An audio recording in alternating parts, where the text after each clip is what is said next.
number 20 here on our Algebra 2 fall semester review.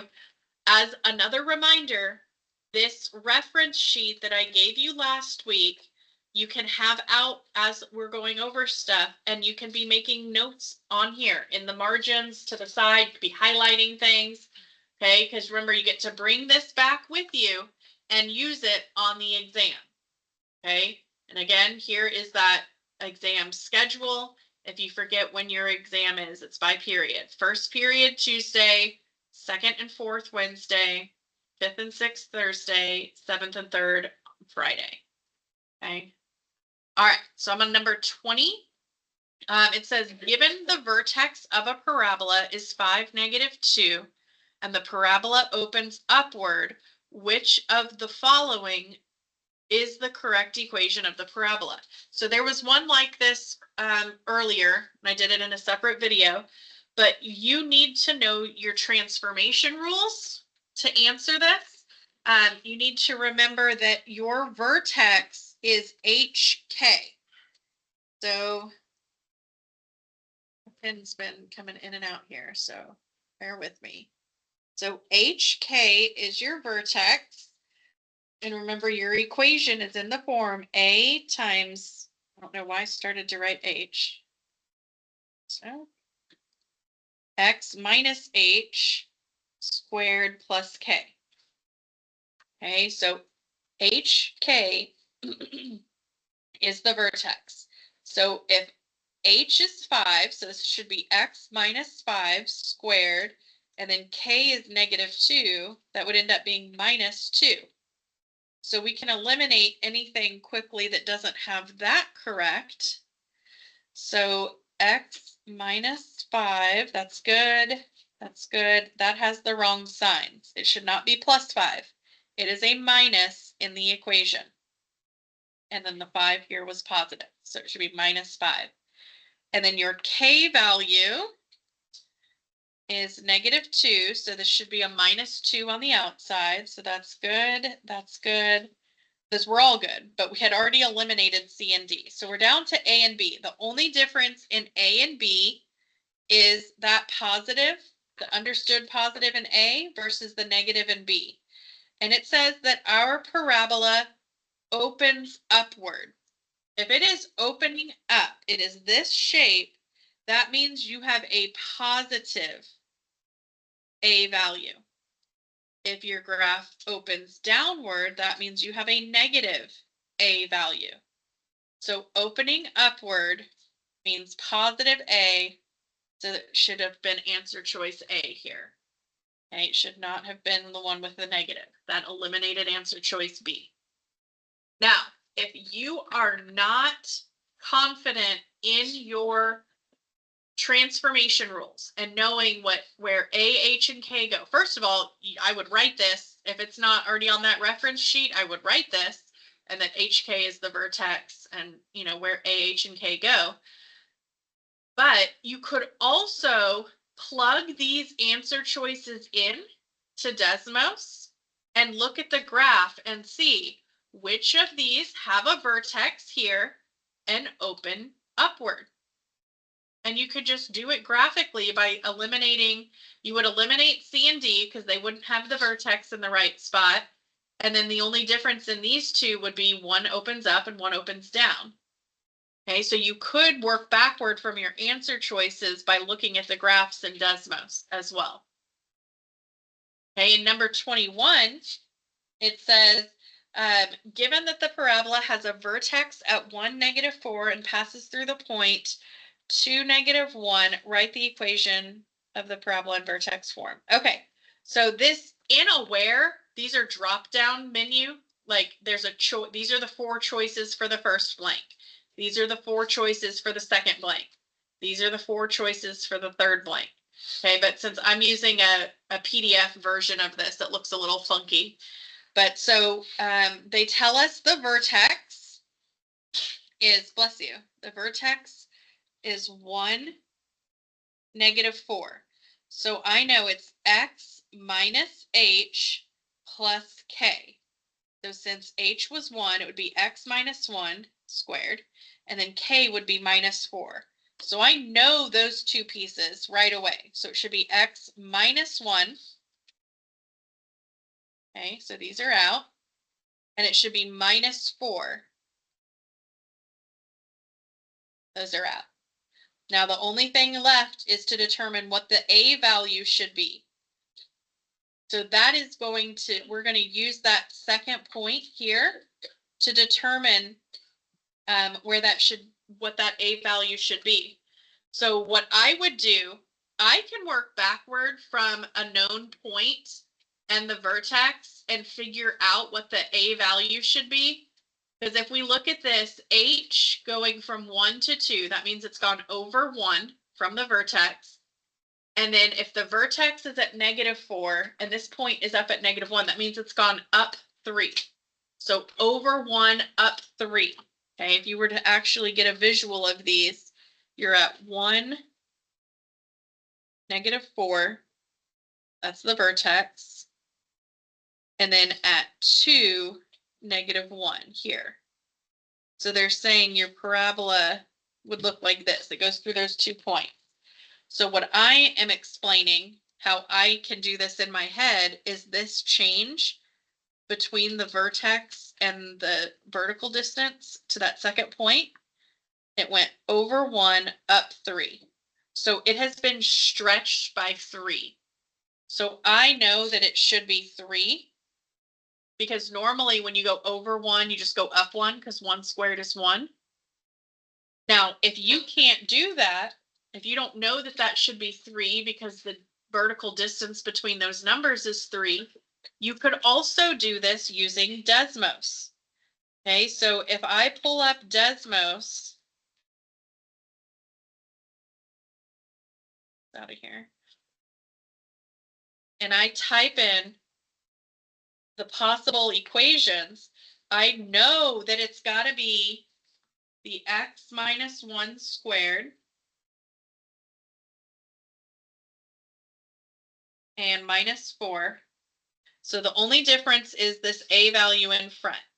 So I could look at this, and I'm looking for the one that goes through the point 2, -1. So let's just plot that, 2, -1.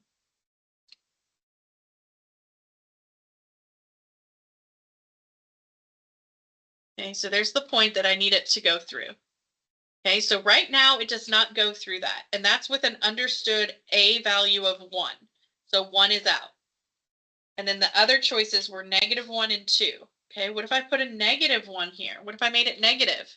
Oh, no, it definitely doesn't go through that red point. So that's not it. What if I made it a 2?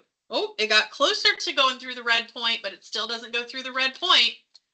But if I make it a 3, ta-da, it goes through the red point. Okay, so do y'all see that? If you forget your transformation rules, all of these are choices. So you could plug in all the different combinations possible for these equations and see which one has the vertex that it says and goes through the point that it says. Okay, so you could always just try the different equations that are possible and given your choices. All right, in 22, it says the vertex of a quadratic equation.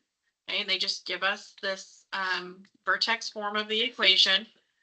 Which of the following are key attributes of the quadratic function? So there's no numbers plugged in. They just kept a, h, and k there.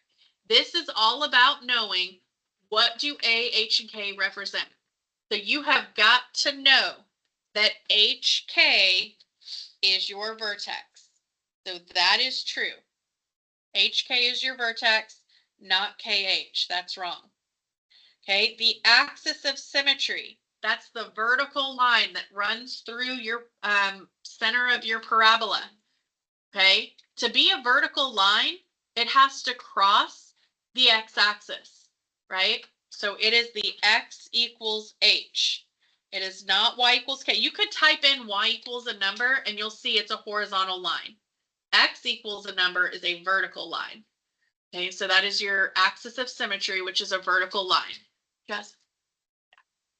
And then the domain, of all quadratics. All quadratics either look like this or this. It doesn't matter if they're opening up or down. There are no gaps. There are no breaks, asymptotes, holes, nothing. They go left and right forever, whether they open up or down. So the domain for all quadratics is always all real numbers. Okay, the range is not. The range is not all real numbers because there is either a minimum value or a maximum value at the vertex. So it does this one, if it's opening up, it goes up forever, but not down. Vice versa, this goes down forever, but not up forever. So the range, the up and down, the y values is not all real numbers. Okay, so those are just things you've got to know about parabolas. Let's see here. 23 says to find the equation of the quadratic function 2 times the normal width. So that's telling us it's getting wider, twice as wide.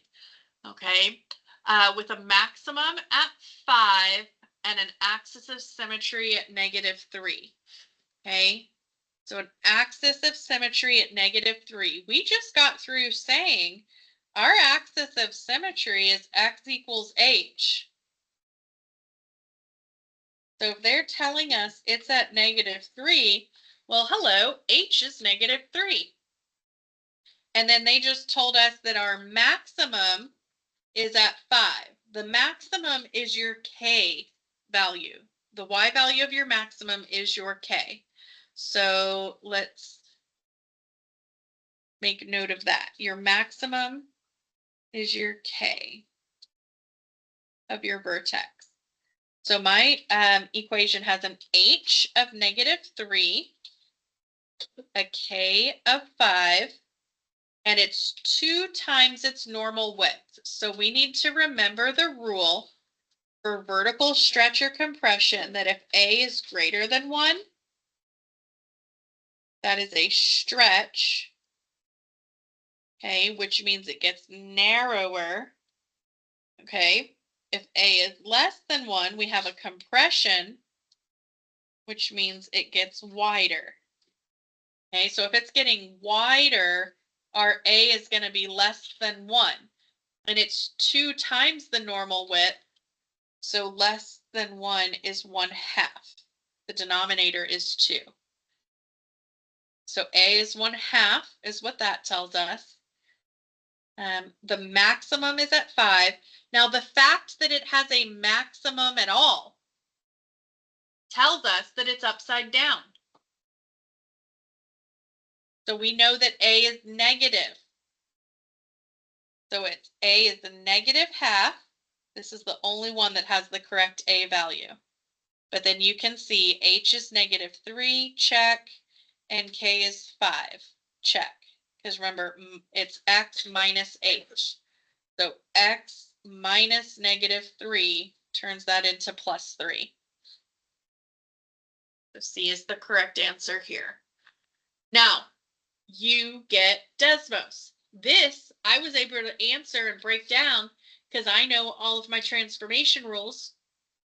But you could also plug each of these in to look at them graphically and see which one matches what this is explaining. Which one has a maximum at 5, an axis of symmetry at -3, which one's twice as wide as the parent function. Okay, so you could actually look at all of these graphs on Desmos if that was easier for you to answer it using graphs. 24, we are given the graph and we are just asked to identify the domain and range. What you need to remember is when your graph, your curve or your line, whatever graph it is you're looking at, goes to the edge of the grid, it is assumed that it keeps going. There may not be arrows drawn because they just took a snapshot and it cut off the grid here. Draw the arrows on so you understand that that keeps going forever.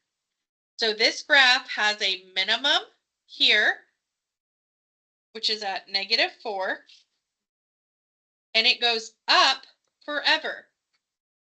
So the range goes from -4 up to infinity.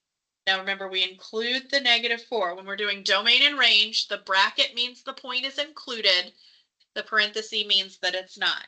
And then we've already talked about domain of all quadratics is always all real numbers, or negative infinity to positive infinity. So domain, that does not say all real numbers, wrong. Okay, that has all real numbers.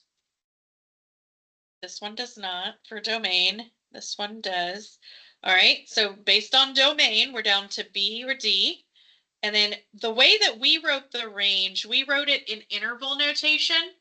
These are in inequality notation. Okay, so we obviously need to know both. So this means that my y is between -4 and infinity. And notice I put an or equal on the inequality because of that bracket. And here I did not, because that was a parenthesis. You can never equal infinity. So this is what that would look like as an inequality. Y is between -4 and infinity. That could also be written as y is everything greater than or equal to -4. So all three of those are correct ways that you could see this range written. Okay, and so looking at these, the only difference, there's a typo. They have an or equal there, that's wrong. But this one has it backward. This is saying it comes up from -infinity to -4, and it doesn't. Okay, it's not opening down. It's starting at -4 and going up. You always go least to greatest. So the one that has it closest is the B, but it looks like all of these answer choices had an or equal on the infinity. Oh, and I didn't even notice on the domains it does.